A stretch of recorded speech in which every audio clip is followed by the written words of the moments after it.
So welcome to our 2020 Community Connections. I'm Danielle McFadden, President of the Greater Lowell Chamber of Commerce, and on behalf of Chairwoman Debbie Callery and Vice Chair Robbie Barnes, who are both with us today, I want to thank you for joining us this morning. It's been truly remarkable to see how quickly we've all adapted to making much of our lives, businesses, and organizations virtual. And having our distinguished panel joining us today via Zoom this morning is a shining example of that. In addition to our speakers, moderator Patrick Cook will introduce. I would like to acknowledge the following individuals and organizations for joining us. In lieu of applause, let's have a little fun. Feel free to use the reactions, clapping and thumbs up now and throughout the program. Joining us today, virtual drumroll please, Middlesex Community College President Dr. James Mabry and Board of Trustees Chairman James Campbell, Jodi White, President and CEO of Circle Health and Lowell General Hospital and current chair of the Massachusetts Health and Hospital Association, Emily Byrne, District Director for Congresswoman Lori Trahan, Bruce Rosenberg from Westford Economic Development Committee, Sean Kelly from Westford School Committee, Christine McCall, Economic Development Director for the City of Lowell, and representatives from Middlesex 3 Coalition, Mass Hire Greater Lowell Workforce Board and Career Center, and Greater Lowell Community Foundation. And let me tell you that the partnerships that the Chamber has had with those individuals and businesses have grown and strengthened over the past 8 months. Did I really just say 8 months? I want to thank I want to thank our generous sponsors. Their sponsorship of Community Connections looks very different from what was proposed to them in January. I appreciate their willingness to stick with us despite the need to go virtual. Our 2020 Platinum sponsors are Enterprise Bank, Jeanne Credit Union, and Circle Health, and our event sponsors, National Grid, Align Credit Union, Lowell Five, EMD Serono, UniCare, Lockton Companies, Clark Insurance, Middlesex Community College. And before I introduce my good friend Patrick Cook, a couple of quick housekeeping items. Please stay muted throughout the program. Please put your name and contact information in the chat, as well as any questions that you may have. There will be a Q&A at the end, and we will get to as many questions as possible. And I noticed as soon as people signed on, they started putting their contact information in the chat. So thank you for that. Please feel free to save the chat before exiting the event to capture the contact information of the attendees and any other relevant information that is shared. Simply click on the 3 dots at the bottom of right-hand corner of the chat and download it to your computer. And to keep things as interactive as possible, feel free to use reactions as you feel fit. And now that you've heard more than enough from me, I'd like to introduce our moderator, Patrick Cook, Executive Director of Government and Community Relations at Middlesex Community College. Patrick has been moderating this event for many years now, and it's great to have someone on the pulse of everything Greater Lowell and beyond. He's also the Twitter king, so feel free to tag him at Patrick E. Cook if you are tweeting, and use hashtag GLCOC. I'll put that info in the chat. Take it away, Pat. Thanks, Danielle. I got to tell you, I know that many of you have already had some of these Zoom experiences with Danielle over the course of these 8 months, but she gets props for literally being one of the first people to embrace this technology and use this way back in March and April to try to make sure that folks are staying connected. I know that we're off the schedule of when we usually do these breakfasts. We're usually a springtime event, but things have been a little bit different, obviously, for 2020. But Danielle has still done a remarkable job with keeping folks as connected as best she can, even if we're all looking at each other on the Hollywood squares here. But she's been tremendous with still making sure that the businesses and the folks that she works with are represented and still plugged in as best she can. And this one is a favorite of ours to do annually because we get to hear some updates from each of our communities within the region here. So we're gonna get some presentations from each of the managers and leaders from those municipalities. We're gonna try to kind of get an update on where things have been since March, which feels like an eternity ago, but also kind of really focus on some of the other developments that have been happening while everybody's been contending with this pandemic, because there still has been quite a bit going on the business front, and I know there's been still a significant amount of the developments on the real estate front that have been occurring moving forward. So we're going to kind of get those updates and see if we can cue things up for what we're going to be looking at for the winter session ahead of us and heading into 2021, what we've got from each of these. the city of Lowell and the surrounding towns. So we're going to flip it up here a little bit, just at the request. Instead of going in the alphabetical order, we're gonna turn the tables here, and we're gonna go backwards in alphabetical order. So Jodi, with a W in front of the Westford, our town manager from the town of Westford, Jodi Ross, is going to lead us off. She's one of our stalwarts here on this panel annually, and I'm sure she's going to help set the tone for a great morning to come. So Jodi, take it away out of Westford. Well, thank you very much, and it's very, very nice to see all of you. And of course, Danielle can liven up my day very easily, which is much appreciated. So, following your kind of script, I think the first question you asked was, how has my job changed, and what steps did we take to keep the community safe? I will say this has been the most challenging 9 months of my career and probably my life. When this hit, everything changed very quickly. My emails, which are typically 450 a week, went up well over 1,000, and things were just coming in from every source imaginable. We did close our offices, which pretty much forced us to perform our town functions electronically. We already did a little bit of that, but that forced across town departments to have that capability. And of course, my departments really went above and beyond with their creativity and their perseverance and their flexibility and endurance to make all that happen. So I'm very, very proud of them. Of course, we all needed PPE, and that was a huge amount of energy trying to coordinate with other towns, and we did to try to get group purchases together on that. There were state directives flying at us weekly, and just keeping track of all those and what were approved and the changes we needed to implement was a challenge, at least for me. But I think, all in all, I worked with several of our managers that are also on this meeting today, and I think we did a pretty good job, and our residents are very happy. In terms of support for local businesses, we were in constant communication with our local businesses, excuse me, sharing state directives, CDC guidelines. Our Economic Development Committee and local business association were very helpful in getting out any information about grants that were available or new regulations. And of course, we worked very hard to keep our restaurants open, and they continue to be open. We did apply for grants. I see Lowell just got one, shared streets, which we were not successful. I think they were more geared towards more urban communities than Westford. But we've assisted our nursing homes, and with our local board of health, we had pretty good safety record in those. So just trying to assist wherever we could.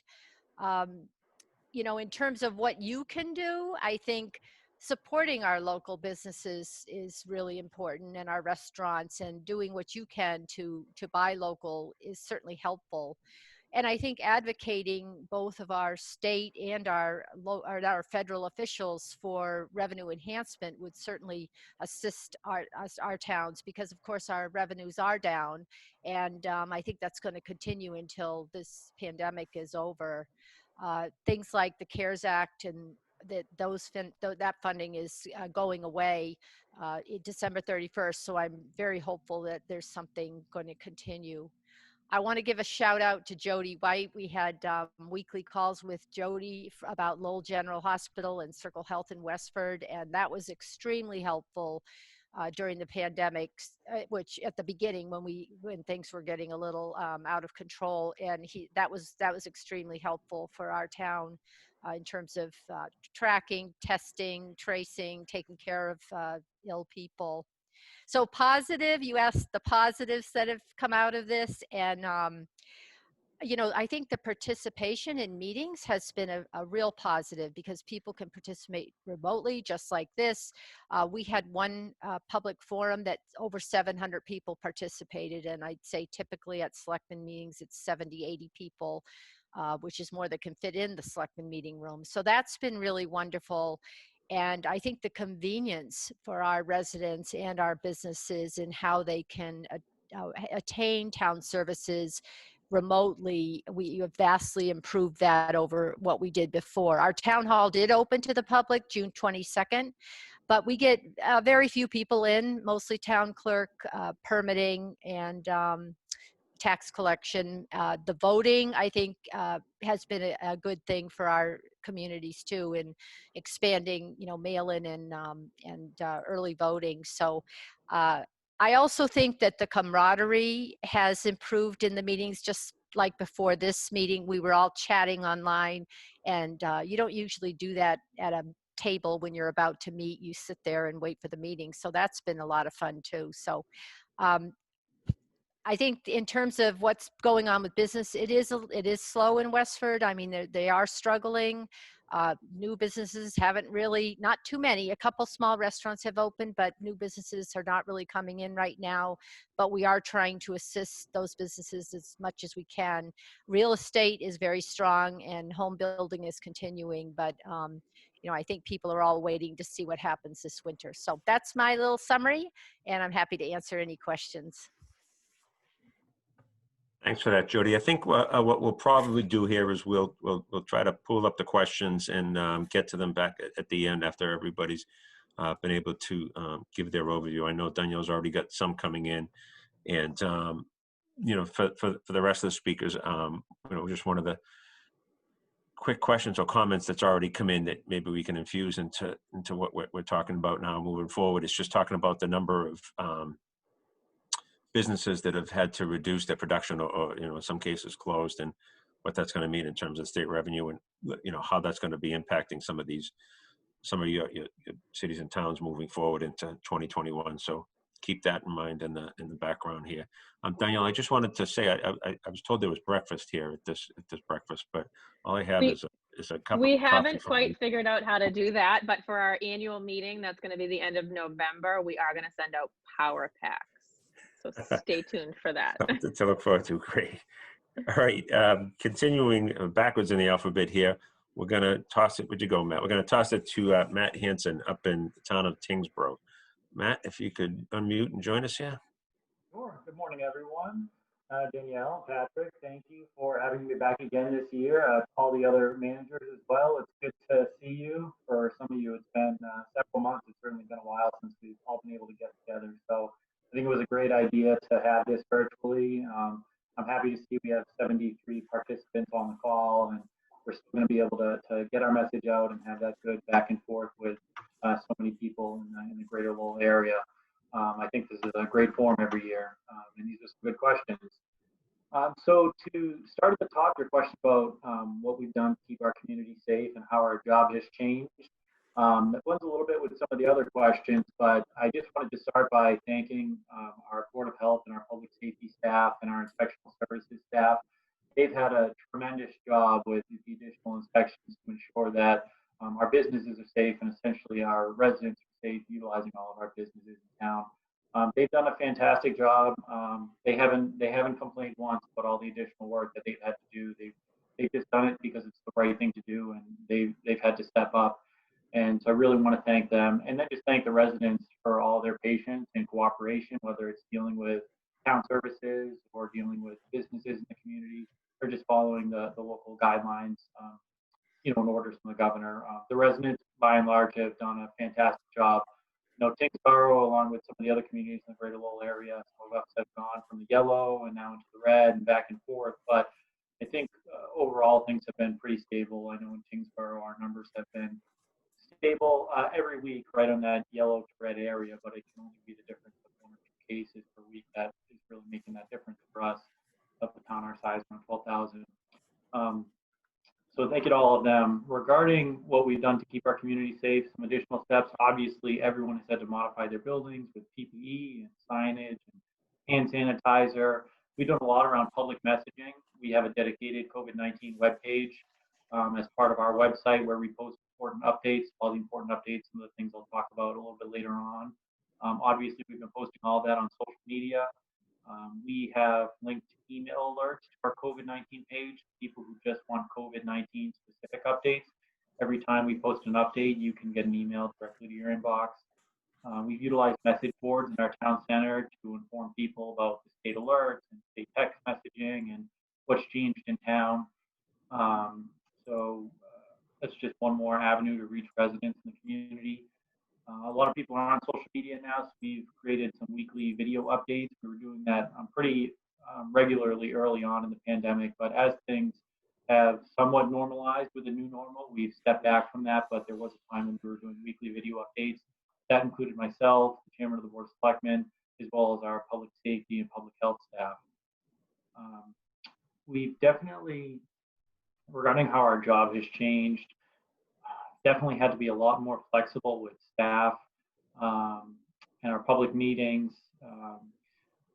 We've had to learn how to operate remotely with all of our staff and be flexible for childcare needs and elder care needs.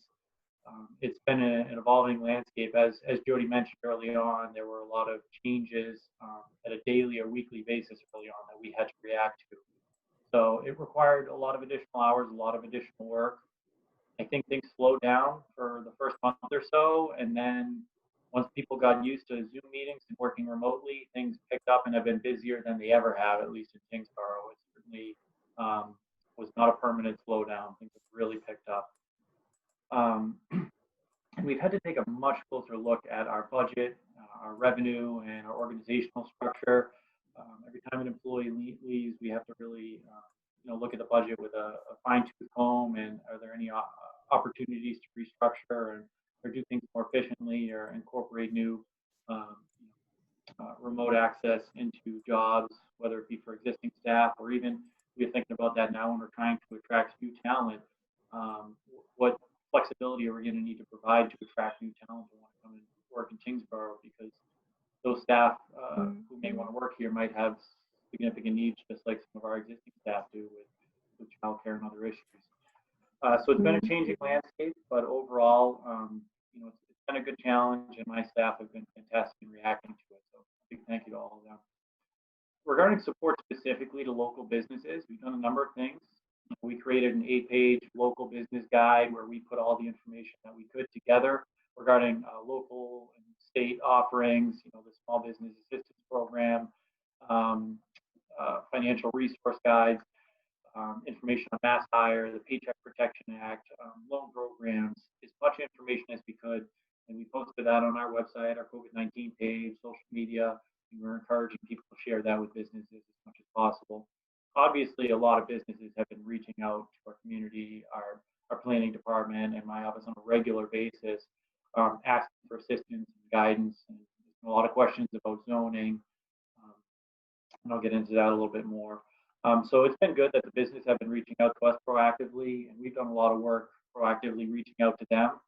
We reached out to all of our restaurants early on as they were reopening, so we could put a restaurant guide out to the community with every restaurant town that would give us information on what services they had, dine-in, take-out, delivery, their contact information, so people could call them for real day-to-day updates to find out if they're open. Because as you know, restaurants and all businesses, a lot of them were not only changing the services that they provided, but they were also changing their hours of operation. So we tried to consolidate all that information for our residents. Obviously, we expanded outdoor seating for any restaurant that requested it. The Board of Selectmen have extended that through December 31st, and will likely extend that again as long as the restaurants want to continue opening, if they have an enclosed tent and they can keep it heated. We'll be working with the legislature next week on some zoning issues. I have some items I want to bring up to my Board of Selectmen. We have businesses that want to offer new services, such as spaces for people to bring their children for remote learning opportunities. We have the Tyngsborough Sports Center in town and some others, but the zoning currently doesn't allow that, and none of the governor's orders allow for much flexibility with our local zoning, and that's something that would be a big help right now. And in addition, we tried to moderate our messaging. We've been really careful about that to try and keep the community safe and vigilant, but not to cause a panic. We don't want people to overreact and have no one feeling safe to go out and visit the businesses. So we've really just moderated our messaging to be fair and conservative and safe, but not to overreact. As a community, you asked what community members could do to support these efforts. Very importantly now, if you asked our Board of Health, and I'm sure if you asked Jodi White, they would say get a flu shot. They're really trying to push that messaging soon. That's going to be our new messaging on our message boards in the town center. And helping to share all the important message. Not everyone's on Facebook, not everyone visits our website. So if we share information that you feel is important, if you can share that with your family and your loved ones and your friends, just to make sure that all the messaging we have is getting out there. Obviously, the most important message you've all heard a million times now, continue to wear a mask and continue to social distance. We do still have individuals on occasion who will come to town hall and not have the mask on, and we do have to stress with them the importance, and we ask that they please continue to do that. So even till today, I feel like everyone is getting a little tired and wants us to get back to a new normal, but we can't give up now. The numbers are starting to trickle up. We're all seeing it in all of our communities, specifically here in the Greater Lowell area. We can't give up just because we've made it 8 months. We have to continue to do all those important safety things that we've been doing for the past 8 months. Regarding a positive that has come out of this difficult year, I think we've all learned how to be more efficient at remote work. From a manager's perspective, I've learned how to be very responsive to my staff's needs and flexible with them. As I mentioned earlier, with childcare, elder care, etc. We've also increased our online access and opportunities for our residents. We've always had a lot of services available online, applying for permits, bill pay, but we really pushed that. We put together a resource guide on all of the town services that people could access online. And as Jodi mentioned, people are still coming in maybe to the town clerk's office on occasion for marriage licenses, things they have to fill out in person. Some people choose to do their building permits in person, but ultimately you can do almost everything virtually now, and you can certainly contact all of our offices via email or via phone. And that's really helped to keep our staff and the residents safe. And I totally agree with Jodi that public participation has actually increased at our meetings because people can access via Zoom. A few of our boards have gone back to meeting in person, but the Board of Selectmen for a number of meetings has had a few hybrid meetings where they've had applicants specifically still attend via Zoom virtually, and then the board and a few members of the public are in person. But when we were fully Zoom, I think we were getting more public participation than we do when people actually have to drive into town hall. And there was an additional follow-up question from Patrick regarding the number of businesses that have reduced production and how that's impacted revenue. Obviously, all the businesses in town are still having to pay their general property taxes, but as far as reduced revenue, I know our meals tax revenue has pretty much been cut in half. So that's been a significant hit to our budget, around $150,000 or more. My budget's a little smaller than some of the other communities at $42 million, but that revenue has gone down, and a few other revenue line items, excise revenue because of a number of vehicle dealerships in town. But ultimately, they're sustaining. A number of our landlords, our bigger landlords, have been very flexible with our businesses in town. Some of them have forgiven rent for several months at the beginning of the pandemic and are asking for that back. So I really appreciate that partnership from the landlords. We're able to do that financially. A lot of them are struggling as well, but I think overall everyone has chipped in to try and get through this. And that's all. Excellent. Thanks, Matt. I also want to give a shout out to the folks on your fire department up that way for dealing with what they dealt with last night at a pretty sizable fire at the old Tyngsborough Country Club there along Sherburne and the Boulevard. I saw some of the photos. You know, we talked about that a little bit offline before all the participants came in, but they did a great job at getting that contained. That was quite a bleed. And also, apparently, if you read the chat on the side, congrats to you for having another baby since last we gathered during one of these Zooms. Danielle's our version of the VH1 pop-up videos over here on the right. She's got the commentaries going as we follow along. So she'll be adding some updates on some of our speakers and developments as we go here. So thanks for that, Danielle. Moving backwards here in the alphabet here, we're going to go out to the town of Tewksbury with Town Manager Richard Montuori. Richard, if you could unmute and chime on in here.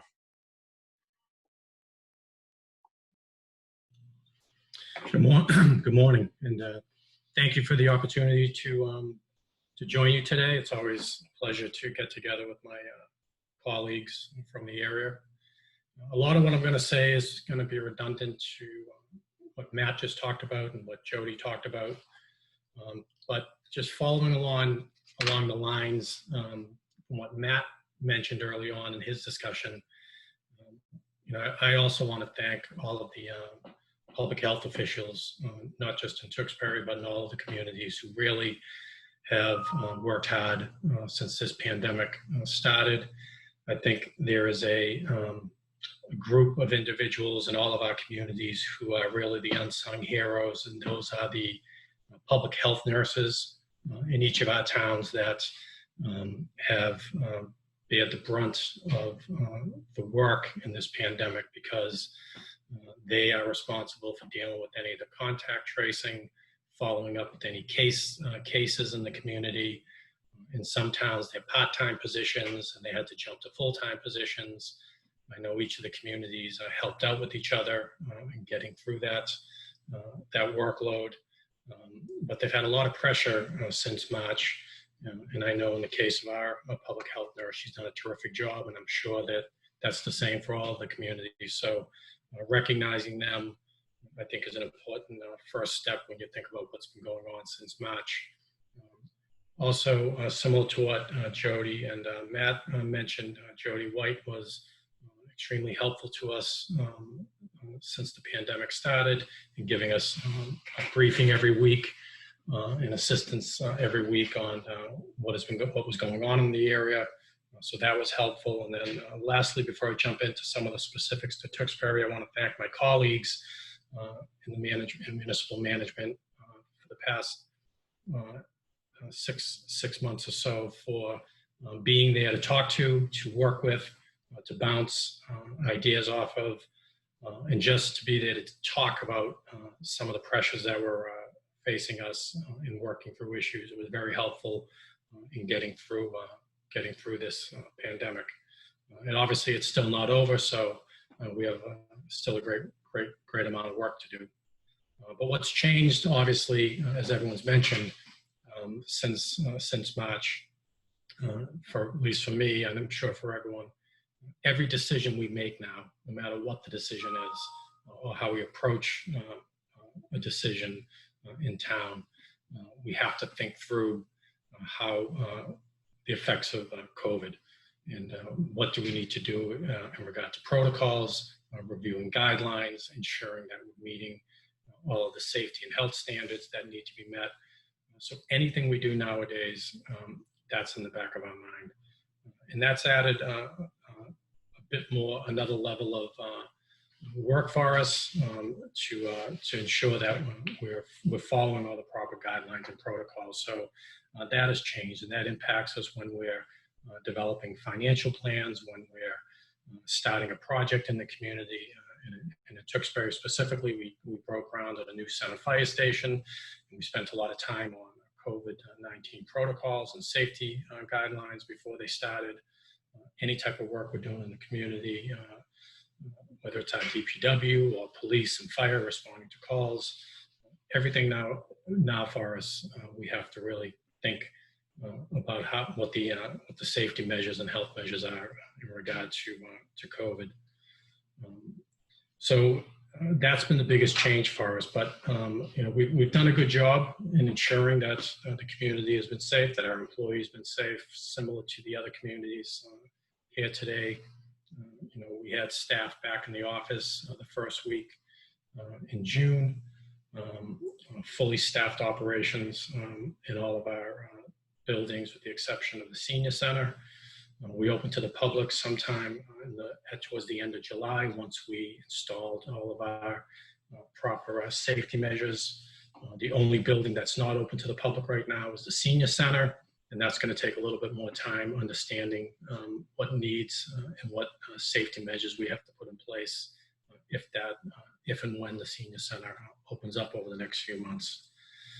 In regard to what we've done to support local businesses, the Board of Selectmen delegated to me the authority to approve licenses for outdoor seating.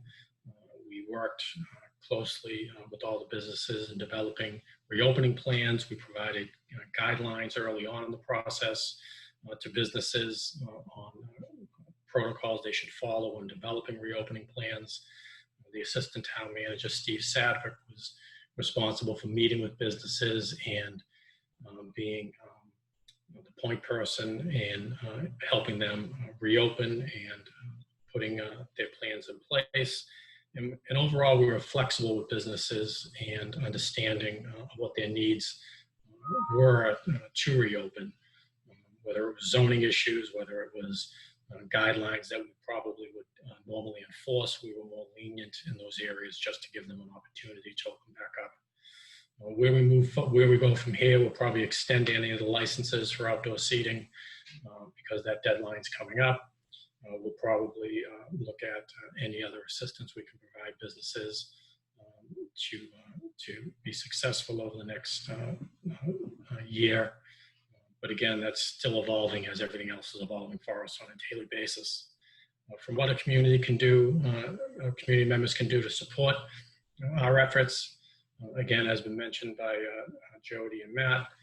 I think if, one, they follow the protocols that are in place from the state and from our local boards of health in regard to social distancing, masks, gatherings are our biggest challenge and our biggest problem, avoiding the type of gatherings that have caused problems throughout the Commonwealth. That's important, so following those protocols, being patient with us in regard to the guidelines and protocols and restrictions that might be in place. And then overall, just from an economic development standpoint, supporting our local businesses, staying in town if you're gonna go out to dinner or get takeout or shop. So supporting any of our local small businesses would be obviously helpful. One of the positives that's come out of the past year for us, I think since the pandemic started, the fact that we were able to band together as a community, both from the resident standpoint, the employee standpoint, and work through all the issues that were facing us was extremely positive. And I also think from a management standpoint, the fact that our planning that we had in place for emergency situations like this, for financial planning over the previous years, all came together when this pandemic hit, and they all worked. Our emergency management system worked well. Financial planning worked well in the sense that we were able to adjust to the financial impacts that Matt and Jodi had mentioned in regard to hotel motel tax being 50% lower than normal, our meals tax being lower than normal. So we were able to adjust in that area. So overall, that was really a positive for us that we saw our work from previous years really come into play and be successful. So that was helpful from my standpoint, a positive aspect. And plus, I'm sure as all the managers will say, the employees have done an outstanding job. They stepped up and worked in difficult situations. They never complained. They did their job to provide service to the residents without missing a beat, whether they did it from home or in the office or in other creative ways to ensure residents receive service. They really need to be commended because they did an outstanding job.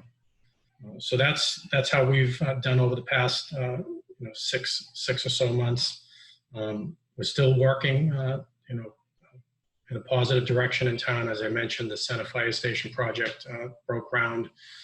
That's a 22,000 square foot new Center Fire Station on Main Street, our new elementary school. Construction is ongoing. That broke ground in the February-March timeframe. That's progressing along. We're just moving in a positive direction. Still have no businesses have shut down or left. We're looking forward to the new Home Depot e-commerce facility. Construction has started on Woburn Street. That's a 715,000 square foot building being constructed in both Billerica and Tewksbury, so we're excited about that. We're seeing businesses expand and move to the community still. So there's a lot of positives going on in the community in spite of all the difficulties we're having. Excellent. Thank you for that, Richard. I also want to throw some props out to one of your local businesses out that way. I was out for a run on the grounds of the trails across from the Tewksbury State Hospital last weekend. And after the run, as most athletes do, I headed to Donna's Donuts on the road there. Unfortunately, the meatball sub donuts were already out of stock when I arrived, but we were able to infuse some money into the local businesses out that way. And I got to tell you, it was hopping. It was a Saturday morning, and it was great to see. It was a significant line of folks waiting to get their coffees and donuts out that way. So I always make sure to stop in that way. And, you know, no sugar in the coffee because we don't want to negate the whole purpose of the run out there. But it's a great business out there. It's been there for a very long time, and happen to know where all the donut shops are in our area. So that works out really fortuitously.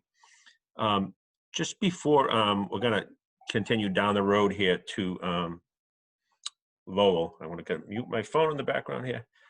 If I could, Jodi White is on the call here. And I know, Jodi, you've got another meeting in the on-deck circle that you're going to have to climb out to. But Danielle was wondering if just before you jumped off and before we got into the update from the city of Lowell, I know everybody's been referencing what you and your institution have been helping them with through this pandemic. If you could just give us a couple of moments before you jumped off here. I know it's kind of putting you on the spot here, but I know that your folks have been going straight out on this since March, and a quick overview from things from your end, I think, would be very helpful to the listeners here. Sure, Patrick. Thanks for the opportunity. And we've got our cath lab revved up. So if you got a sub sandwich that you want to have with steak and cheese, we're ready for you, baby. Don't worry about that. Yeah, thank you so much. And I do apologize. I'm just Zoom to Zoom here today. Healthcare is out of control, as you all know.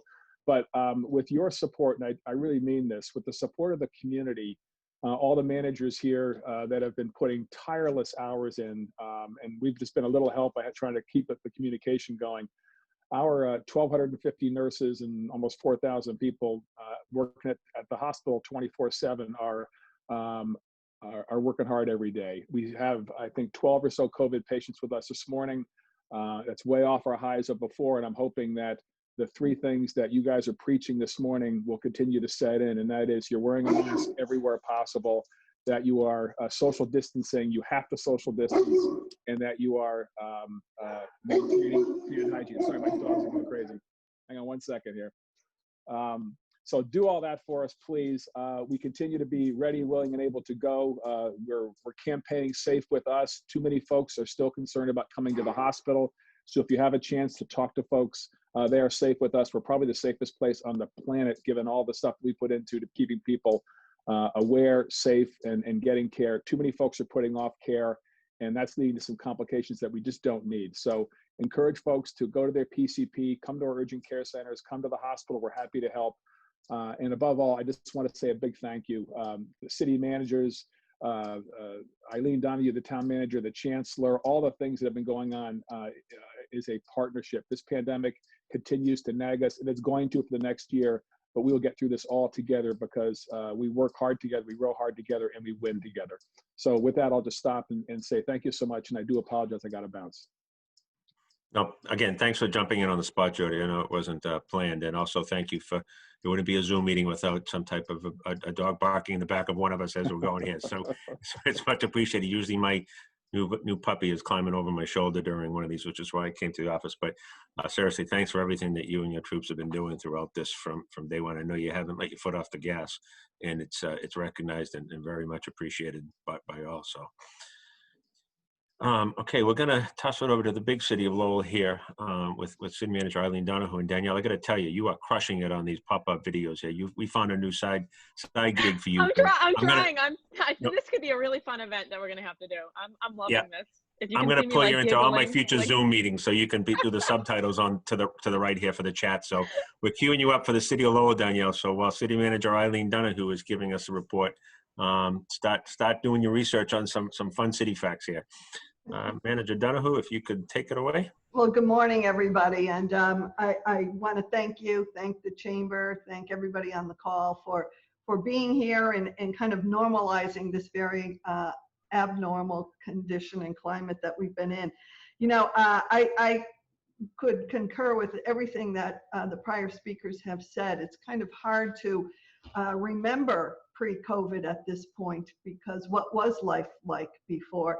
But I can tell you things obviously, as others have said, changed dramatically, literally overnight, in terms of how to operate and how to do business and how to continue to offer essential services to the residents that needed it more than ever. And so, you know, there's so many things that I could cite. I'll just touch on a few. And, you know, I think hearing from Jodi White just a minute ago, you know, Jodi and his team have been at the helm of this. And, you know, I don't think any of us expected to have to figure out how to stand up a field hospital as quickly as it had to be done, and working in partnership with Chancellor Maloney and Jodi White and his team and our partners in the state, opened up a wonderful field hospital over at the university. Things like that, standing up quarantine shelters in our schools for people who were without shelter and needed to quarantine. Just all these things that were added into the mix. I think the most significant change was immediately having to move into emergency management mode and having daily meetings with all of our team of emergency managers, which pretty much continues to this day. We had to open the Emergency Management Center, which was staffed every day. We would have meetings with the health department, the fire department, the chief of police, inspectional services, DPW. This was every day to deal with the COVID situation. You know, when I think back, one of the biggest challenges in terms of keeping people safe, our first responders, getting PPE in those early days for them was a real challenge. I don't think many communities were fully stocked with what we needed. If you had masks, you maybe didn't have enough gloves or gowns and all of those things, and working with our ambulance services. So those things were the immediate must-do things. In terms of city's services, we never closed City Hall per se. We closed it to the public, but we maintained staff in the building. Many employees were able to, those who could did work remotely, but we did maintain services throughout, and that was a challenge. I think, as others have said, it was a great opportunity to realize efficiencies for not just operations, but for residents to be able to access more online services. And so we were able to implement those during this period as well. So that's one of the positives that I think we've heard here, you know, from some of the other people on the call.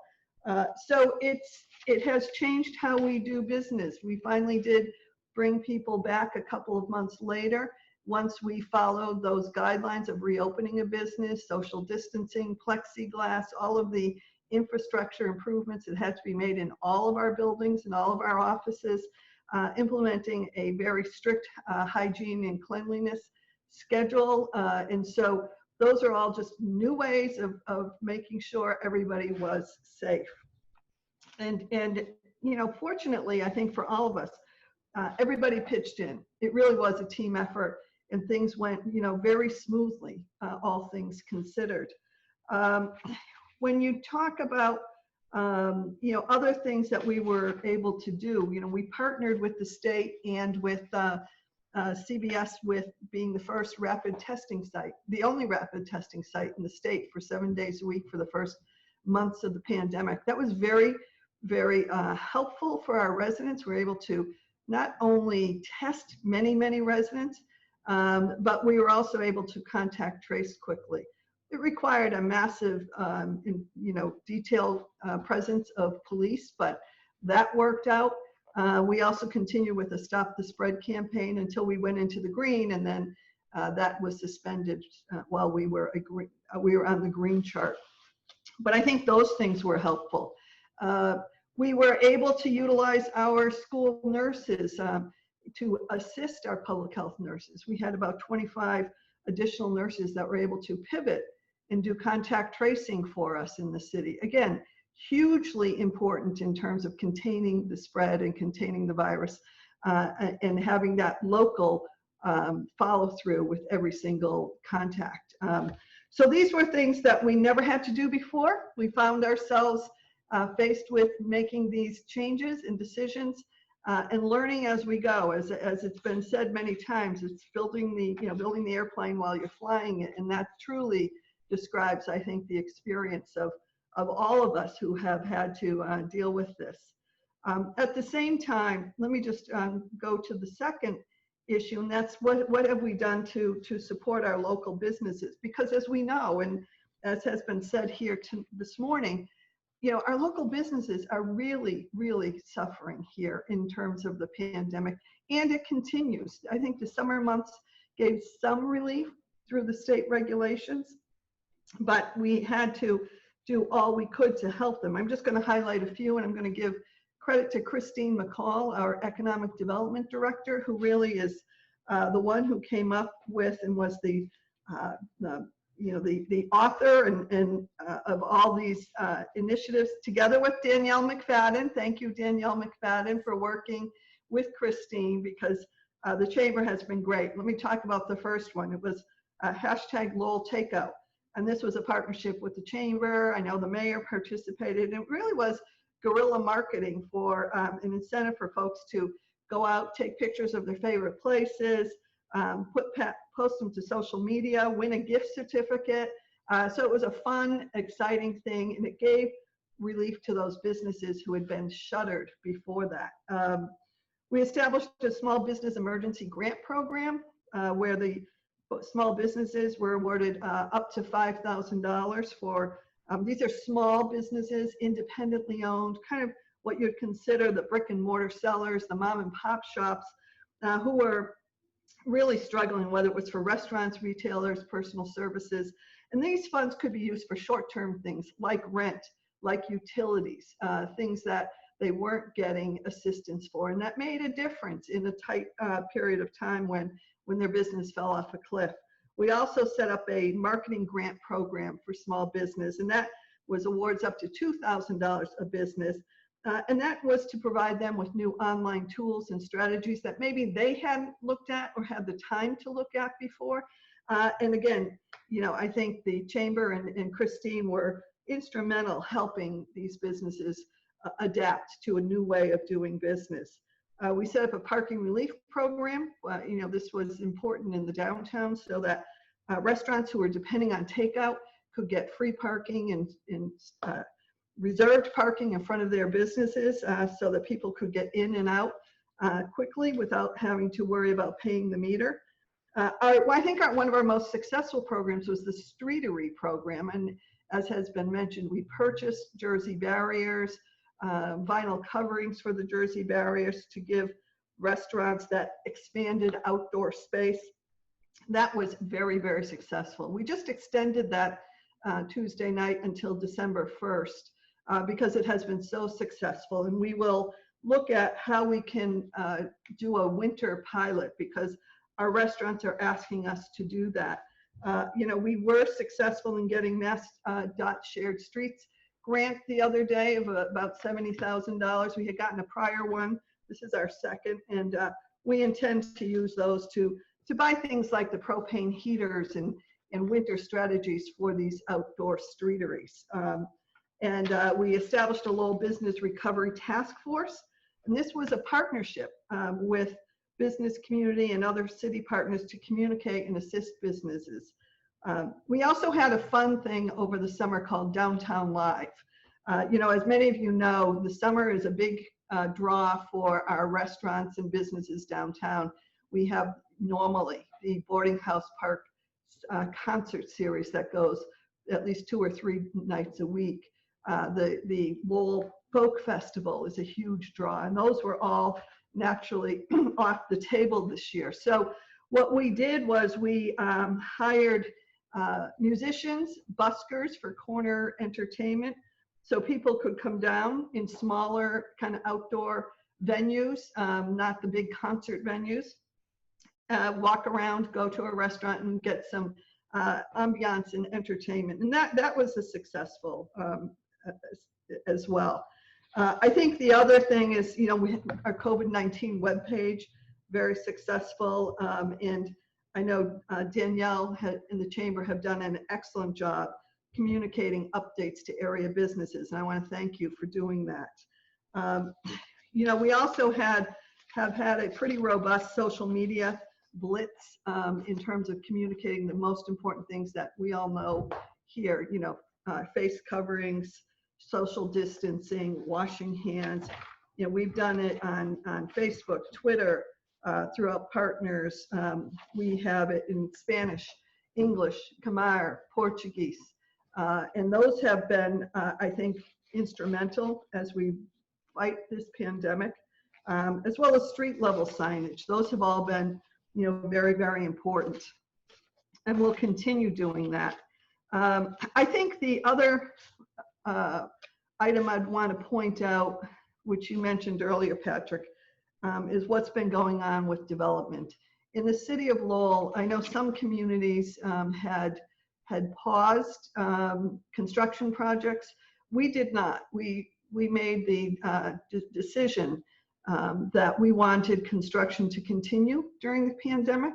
We wanted to make sure that it was done safely in accordance with all the safety protocols that had been set forth.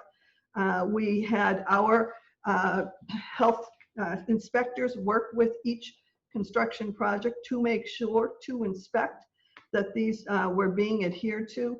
And so we were, I think, very lucky because these construction projects continued throughout the pandemic when little else was happening, when there wasn't much traffic. And so it was kind of a hidden benefit. I had a chance yesterday to be out at the Hamilton Canal Innovation District, which is amazing to see what's happened there, even in these few short months. Our garage that the city is constructing is just about finished.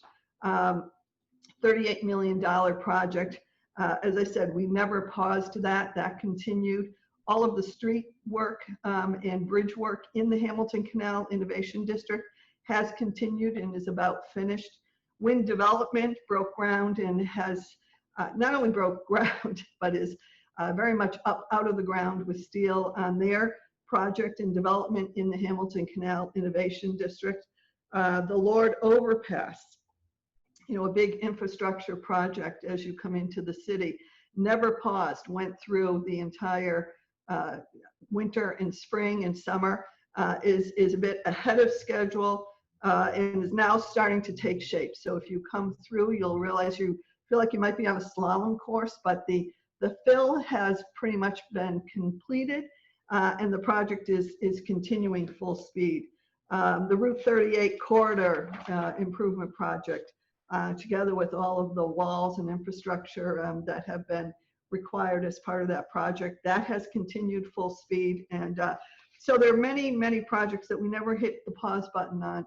They were able to proceed. They were able to proceed without interruption. And as I said, in many cases, without much traffic, they proceeded even in a more efficient and rapid manner.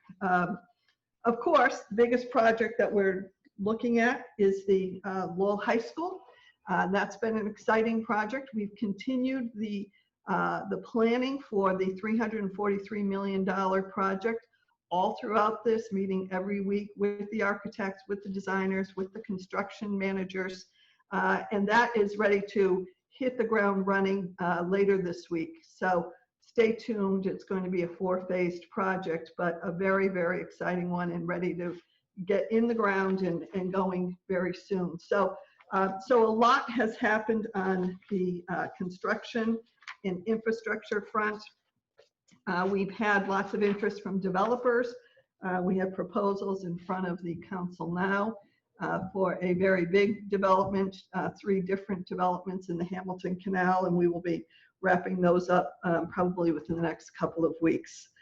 So let's see, what can community members do to support? I think the big thing is to support our business.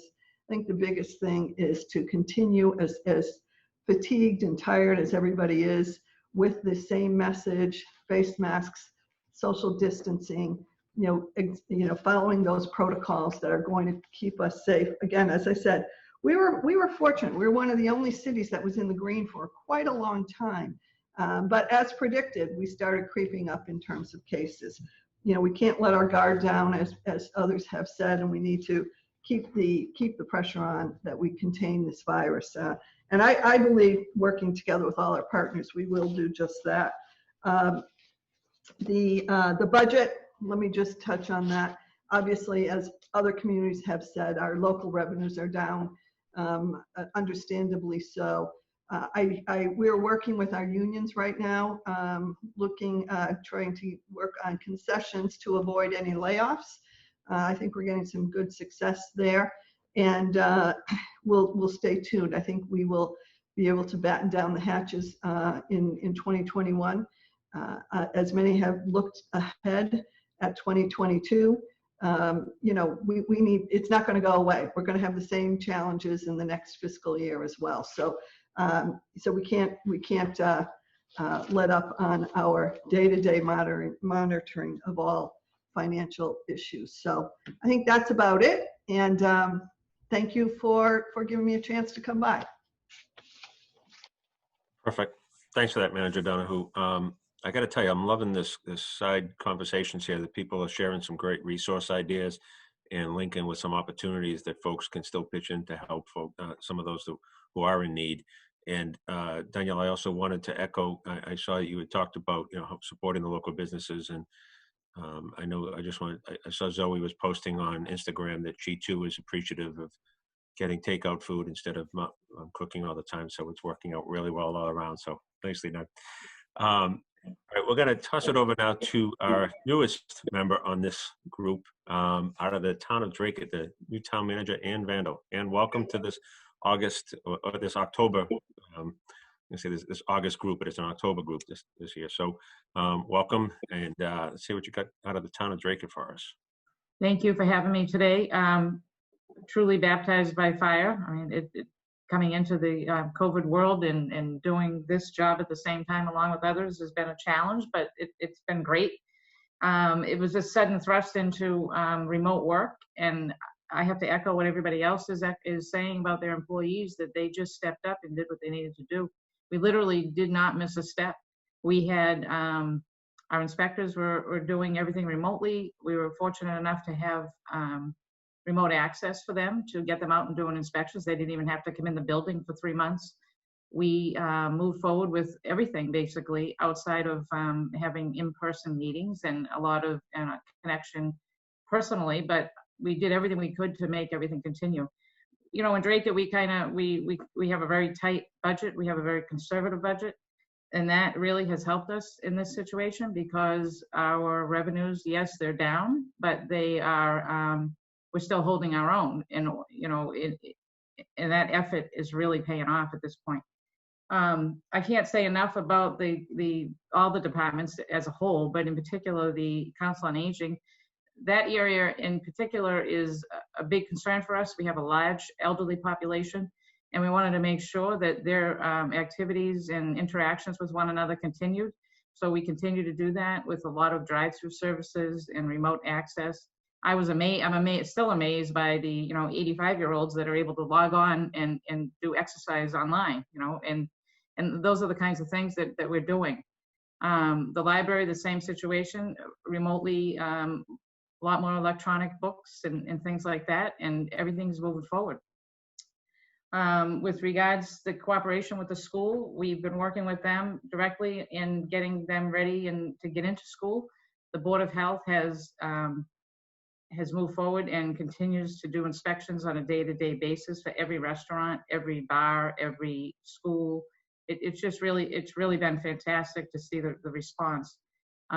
We have a very limited Board of Health staff. We have a full-time agent, a secretary, and a part-time nurse.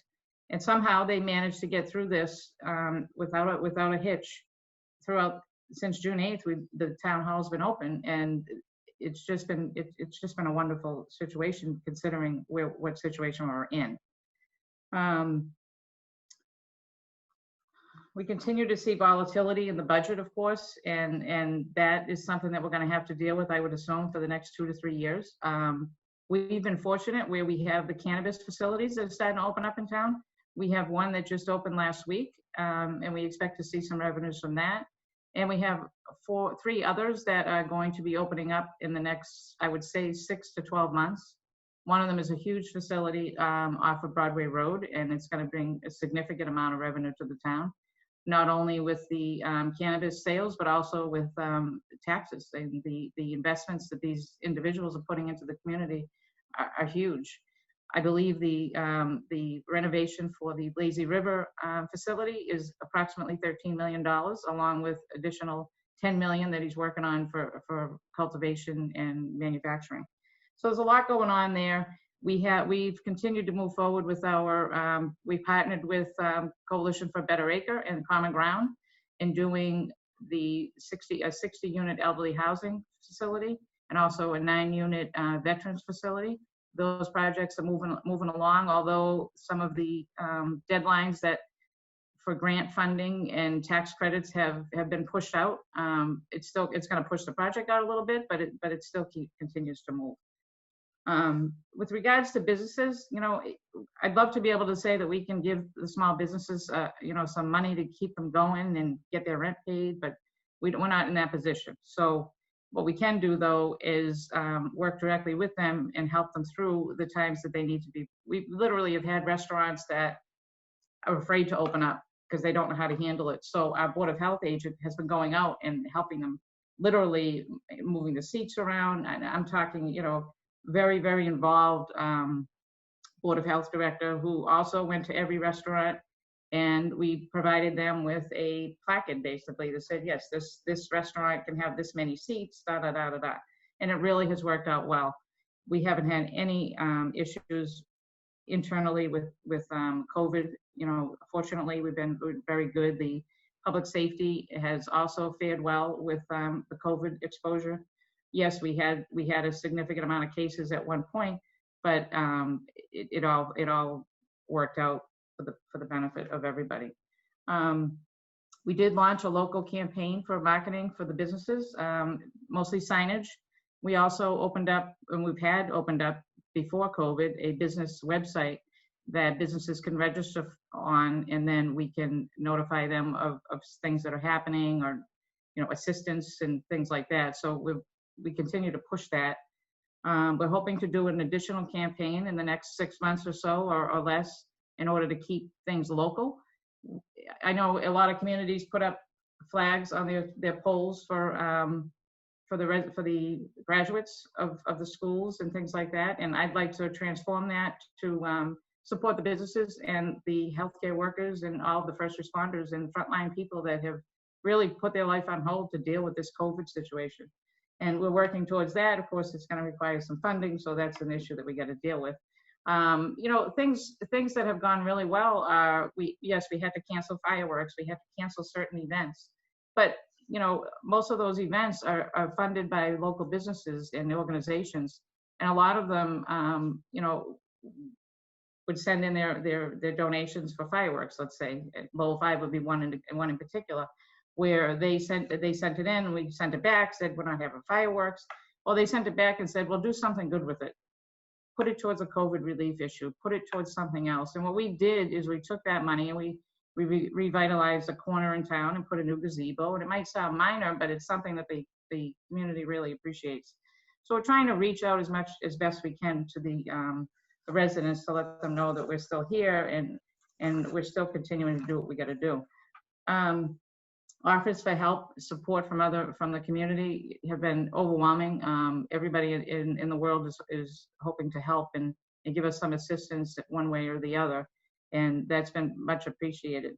The other area I was looking at, and I'm not sure if other communities, we've been working over the past 7 or 8 months with the other managers, and we've had a real good dialogue of what other communities are doing, how they're handling this, how they're handling that.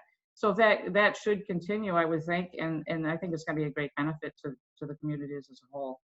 Some of the positive things that I've seen throughout the this whole pandemic is really the transformation of attitudes, where people have, you know, given their all. They've put everything out there to do what they need to do for the community. I mean, I've had you know, people working 12, 14, 16 hours a day, and it's impressive to see the dedication that the employees have. Outside of that, we continue to move forward with just bringing businesses into town and helping to support the businesses that are currently here. That's our focus. We've just reignited the Economic Development Committee so that we can sit down and come up with a plan to support the businesses and, you know, provide them with information or resources that they can use to keep afloat. We are starting to see a few businesses that are struggling, and we hate to see them close shop. So we're going to do everything we can to help them out. So that's, in a nutshell, that's where we are. And I apologize, I do have to get to another meeting, so I wanted to let you know that as well. Thanks for that, Ann. We know some folks have got to climb onto some other engagements here, but we appreciate you joining us, and welcome to this crew here. I don't know if you saw it on the side here, but Danielle did give a shout out to those street signs that have been up there. I think I'm more shocked that you admitted you stopped at a red light, Danielle. That was pretty good to get that admission from you, but it is a nice indication of the message was resonating with the folks that she was sharing it with. It was definitely those street signs they are being noticed, and they do land with some great messaging. So congrats on that. Thank you. We're gonna turn it over. I don't know where you just moved on my screen here, Paul, but you just you know what? All those steps you're walking there and getting your clock step, you moved down further down the screen on me here. But we're going to turn it over to the dean of this delegation. Out of the town of Chelmsford, we're going to go to Paul Cohen. Paul, can you unmute there? There we go. All right. Good morning, everyone. Thank you for having this opportunity. One thing I learned through this process is Zoom calls only should last about an hour or so. And since we're at about that point, I'll go with a hurry up offense because as we're noting, people do have other commitments. The big thing that we've been blessed by in Chelmsford since this started is we have our full-time business development director, Lisa Maroney, being very responsive to business needs throughout this pandemic in terms of getting the information out that you heard earlier regarding how they could get the assistance from the federal government, loans and so forth, and just sort of overall assistance. And she's just been, again, a godsend through this whole process. We're very pleased that during this pandemic, we were able to secure the establishment of Press Cafe coming into the community. They've signed a lease and will be coming out to Billerica Road right near Route 3 as part of the effort to provide amenities in our business corridor. And that was a major accomplishment. More recently, we've had Thermo Fisher acquire a building in town on Mill Road. It's a $40 million acquisition and renovation project. They're relocating a facility from Bedford, and that's providing well-paying jobs in high-tech manufacturing as part of their expansion. That will be the third facility in town, and that's really a great effort going forward in the future for the community. Through Lisa's efforts, the town was able to obtain grants from the Attorney General's office, where, similar to what Eileen described in the city of Lowell, we were able to provide $1,000 grants for marketing and business promotion to a number of establishments through the community in order to again, help them during a very difficult time. My assistant in the office and the building department and inspectional service and everything really were rapid fire in terms of helping with the outdoor dining and the expansion of those facilities. You know, many times the state would announce things on a Friday afternoon, and we'd be quickly able to have the programs in place by Monday, and particularly in the whole dining experience. And I think that's probably one of the good outcomes from all this is I think that's something that will remain in the future. It seems that people really enjoy that opportunity. and the enhanced licensing ability from the state in terms of liquor licenses and so forth for those expanded premises was really helpful.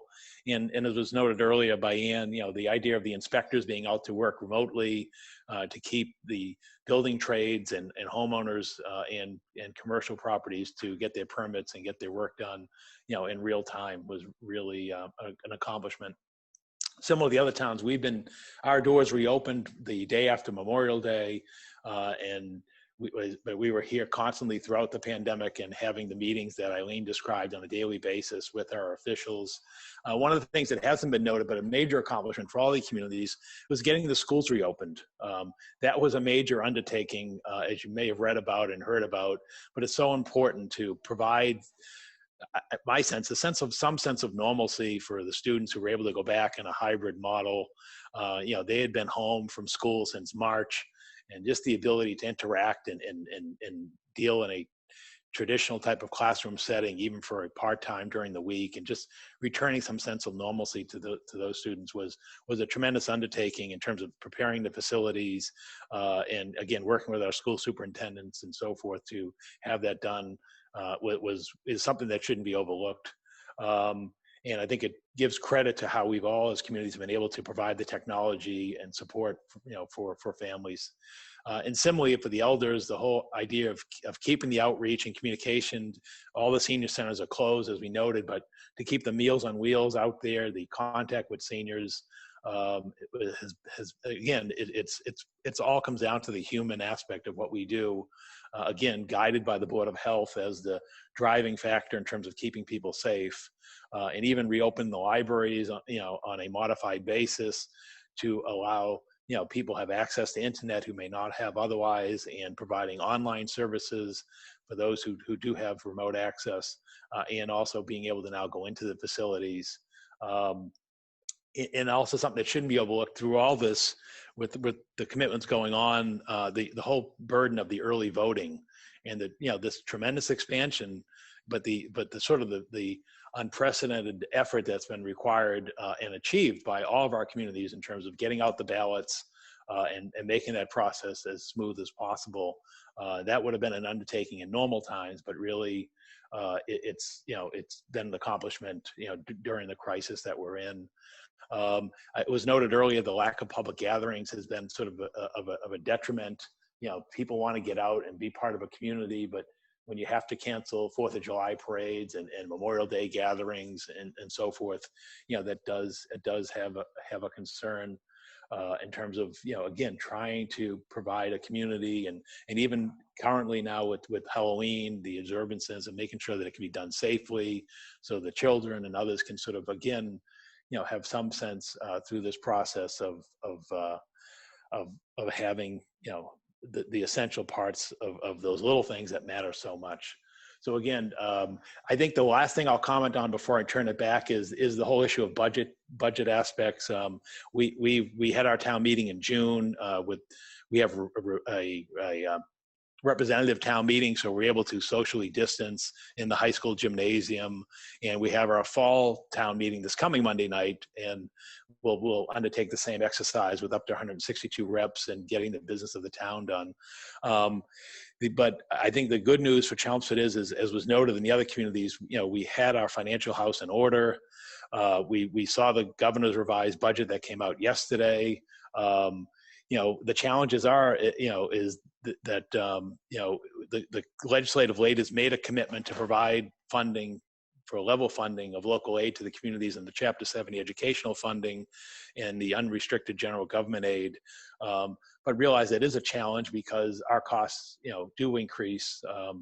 Yes, we had the CARES funds and the issues for PPE and so forth, but just normal cost of operations in terms of collective bargaining agreements, cost of living agreements, and so forth. And so with the state level funding that, the towns have had to absorb that increase, and we're able to do so. And in fact, we've utilized $2 million from our stabilization fund as a means of providing some tax relief during a difficult period.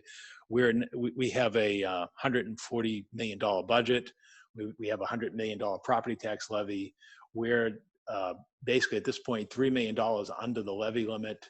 And so what will happen for most businesses and residential property owners for this coming tax year is likely you'll see the taxes, for an average single family home within $50 to $100 for an annual increase, which is quite less than what you'd see during a normal year. So, and much like what the governor's done and other communities is, the idea of using the stabilization fund or your rainy day funds during the time like now when it is pouring to provide some temporary relief. Again, it's not going to be just for this year, but it'll be for at least next year. And again, the whole plan is to move forward, with a coordinated plan and stability. So with that, I'll turn it over because I know we're running late. So I'll turn it over to Billerica. Thank you. Yep. Okay. We're gonna, like Paul just referenced, we're gonna send it over here to the town of Billerica to bring us home with John Curran. Before we do that, just a couple of things I wanted to toss out to all of the speakers. There were just a couple of questions that trickled in that I know we are way over on time here, but if we have a chance at the end to come back for it, and if folks want to just digest these while we're hearing from Billerica. There was a question from Howard Amadon over at the Greater Lowell Community Foundation asking about what are the thoughts about the impending end to the eviction moratorium that we're hearing about.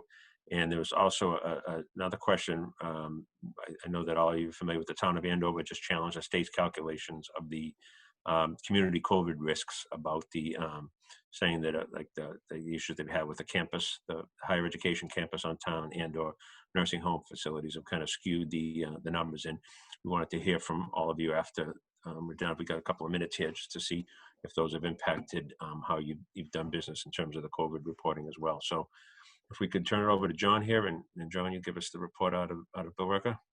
Okay, thank you, Pat. I'll try to keep it brief because I know we're running late. I'll come at it just from a different perspective, talk about some insight into some of the decision making from a local municipality and why, and what is foremost in our minds. And I can tell you when this whole thing started, what was foremost in my mind is the decisions that we make were going to affect the decisions that healthcare workers would have to make if the hospitals became overloaded with cases. So that was sort of the utmost in my mind at the time when this whole thing started. And I do appreciate all the work that Jodi White has done in keeping us informed about what was going on in the healthcare world. And it also brings it home to us as municipal leaders, the reality of the situation and how important it is for us to have discipline and make sure that we make the right decisions. And in making those right decisions, I think there were several things that were critical to that. One is transparency and making sure that you get out information to the public. Billerica has always had a very robust social media platform, but we really ramped it up after COVID started, and we actually did live presentations to the public about different things as they were occurring. We were one of the few communities that when the Board of Health and the state were telling municipalities that they shouldn't post local statistics, we did it anyway because we thought that was important. And the state reversed their position on that, and now all municipalities pretty much give out consistent information to their towns. And I think that's important because people want to have the impression that your leaders have confidence and control, even if that may not be true at times. You want to at least have the perception that is true, and that means that you need to be consistent in all of the decisions you make.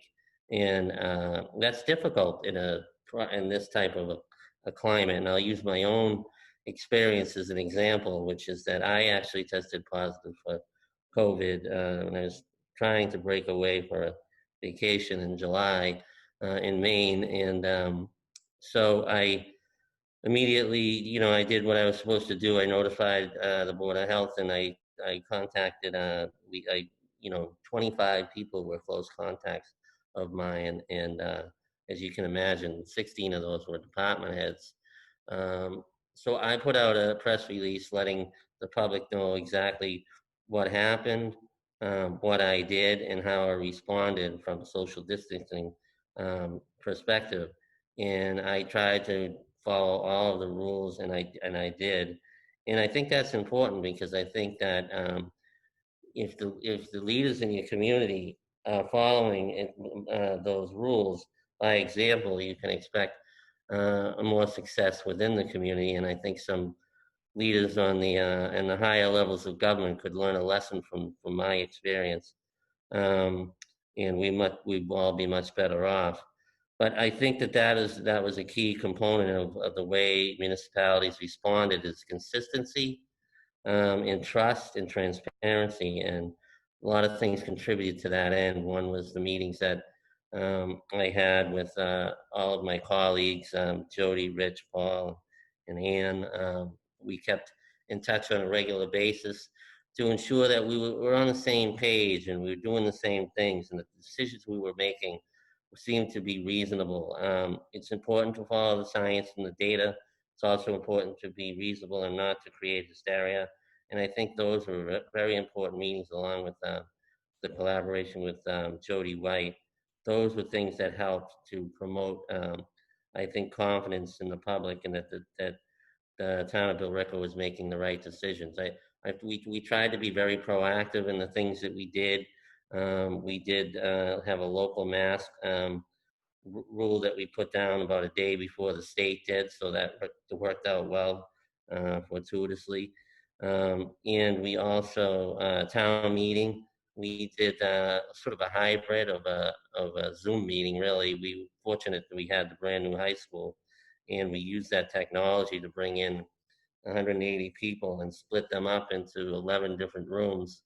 And not all of our, the reality is that in Billerica, most of the members of town meeting are over 50 years old, so a lot of them don't have the technical savvy. So we used the technology, but we made it so that the town meeting members didn't have to use it, that we had other people running that. And our meetings went on for, one went on for 7 hours, and the one we just had went on for about 5.5 hours. So we got the business done. We moved up our town meetings this year in order to get them done and get budgets in place. And fortunately, we did all that. And because usually right now we'd probably still be in the middle of town meeting in a normal environment, and we're pushing up against a red community. So I think that was a wise decision for us. I did want to thank my employees as well. Board of Health Director Crystal Bennett. She just came on literally a couple of weeks before this happened, so she's really got a baptism by fire. Our public health nurse Christine West in the public health office, and all of public safety, and the school nurses that helped us out in the height of the pandemic. One thing I did do with our employees is tell them that this isn't about equity, and my staff sort of made a joke about it and hung a sign on my door. And the reason I would say that is that because what happened, as you all know, is that many people you'll call on and you'll require them to probably give far beyond what they normally give, because of the skill sets they have, and other people would not. In the beginning, we had 20 or so people that were working in town hall, and everyone else was remote. So you're worried about the issue, well, that's not fair, why do I have to come in? Why? But I got to be honest with you, most people were very understanding about that whole thing, and they really rose to the occasion. And I think it's important for town managers and to realize that you can't do everything yourself, and many people stepped up to fill in those voids that to make sure things got done. Our EMS director was in charge of PPE, and he did a tremendous job with all of that. Board of Health did their role, and the public safety really maintained their role. So I was very fortunate to have very good people around me during this whole thing. Budget-wise, it's the same story. We're very, very conservative, like other communities. our local receipts did go down, but in some areas, but they actually went up in others because construction continues in Billerica on some of the projects that have been the same one that we're sharing with Tewksbury. So we are still receiving, our revenues are exceeding what we projected during our budget process. So we're safe in that regard, at least for FY21. Businesses, we've done an expedited permit process for outside seating, and that's worked out very well. We have a list of restaurants on our town websites for takeouts. We pursued and received a micro enterprise grant from DHCD, $225,000 to give assistance to very small companies. And the Board of Health took a lead role working with small businesses to understand the state's policies. So we've been very proactive about that.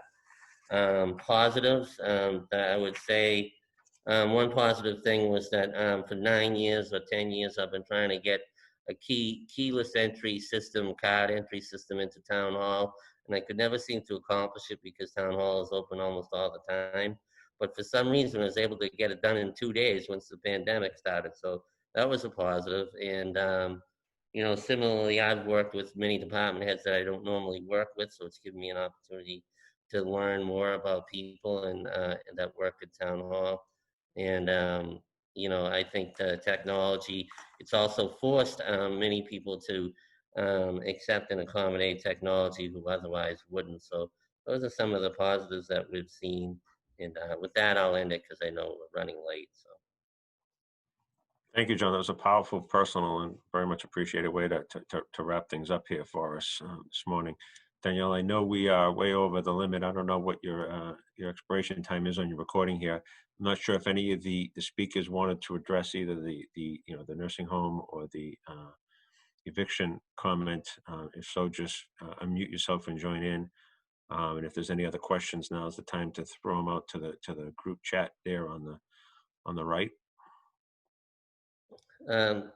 Patrick, I can take a stab at that. I mean, we created a database in Billerica to track all that information locally because many of you know Maven, the state system, we enter our information into that, but we don't have a lot of access to that. And frankly, I'm not that impressed with that system. But so we've been tracking it locally, and that's been allowed us. We have a prison in town, so I was very concerned about that as well.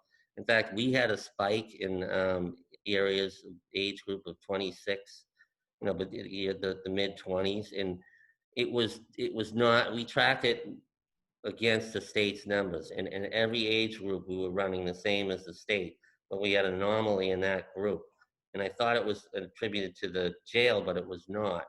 It was something that is happening in Billerica. It's since subsided, but tracking that information locally the best that you can and harnessing that information is a good way to keep an eye on those impacts. Like we do have an inordinately large amount of long-term care impacts. I do think that's something that the state might look at, and I think as a group we could do that as through our Board of Health departments to get that message to the state. Excellent. Thank you for that, John. Danielle, I'm not seeing anything else queuing in on the sides here, so I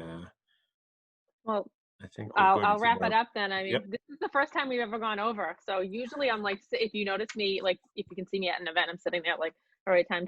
But I realize people are able to pop off now. So I really like this virtual setting. I love the little kind of all the conversations that were happening on the side that wouldn't be able to happen during an actual in-person event. So that was kind of a positive with the pandemic as well. I wanted to acknowledge Virginia Crocker-Timmons. She is a Board of Selectmen in Chelmsford. So sorry, Virginia, I was looking right at you, but we have some great stuff in store that we're working with through her company, Soundboard Advisors. Thank you to our sponsors. You guys are amazing. It has taken a huge load off my shoulders to know that we have your support.